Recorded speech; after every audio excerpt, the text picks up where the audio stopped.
Hello everybody, my name is Nathan Goodman. I'm a finance manager here at Toyota Bozeman. We are one of the stores in the Wrestler Group. I am here today to talk to you about financing a vehicle. First things first, with this first YouTube video we're going to talk about how to fill out a credit app properly. With this it'll be an individual application. First things first, you need your full name, first, last, and middle initial. You want to make sure to get this correct. That way it's not tied to your credit bureau with a different name that doesn't match. Next you will need your social security number.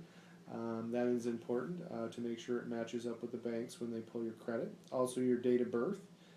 Beyond that we would need your home phone number. Most people don't have a home phone anymore, so it's a cell phone number. You need that because of verification of phone for the banks. Next we would need your full email address. Beyond that, we need your home physical address. A lot of people have mailing addresses, so you can input a P.O. box as well. You need the physical address for proof of residence. They actually match your address with what's on your credit bureau. With that, they need a 2-year history on your residence. So if you have been at an address less than 2 years, you have to supply the previous address in order to make up a 2-year history.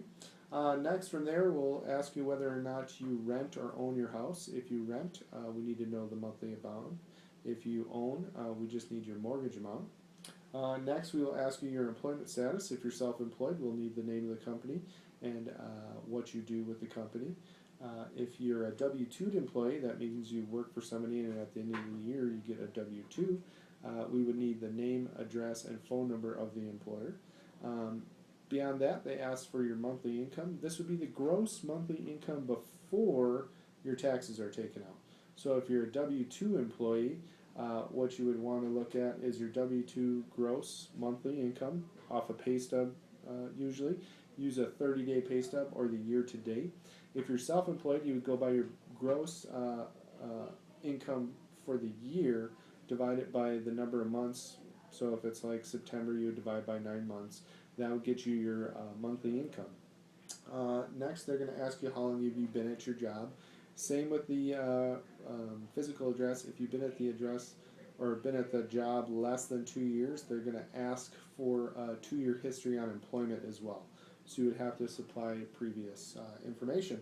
The other thing they're going to ask is if you have any other income. Let's say you get Social Security, maybe you have a second job, maybe you get rent from a property. You're going to put in that income amount as well and the frequency, monthly, yearly, something of that nature. Next, on a credit app, usually they ask for the vehicle's information. If you know the stock number, like in our store we have a stock number for the vehicle, or the VIN number. It asks the basic info, what type of vehicle it is, miles, that kind of stuff. Next, on the credit app, like if you go to our website in Toyota Bozeman and click on Finance, it goes through and asks you what type of term you'd like to do. You can do 36, 48, 60, 72-month term. That is how long you're going to finance for. And then you can also pick a preferred lender on our website, and that will allow us to know who you'd like to finance with. So that is the basics of filling out a credit application. If you do it online, when you come in to purchase the vehicle, you will sign an electronic copy or a wet signature copy for the bank. They have to have it signed. We can also fax it or email a paper copy which you can fill out and sign on the back of the application. So that is my first YouTube video. Next up, we'll be talking about how to do a business credit application. Thanks for viewing.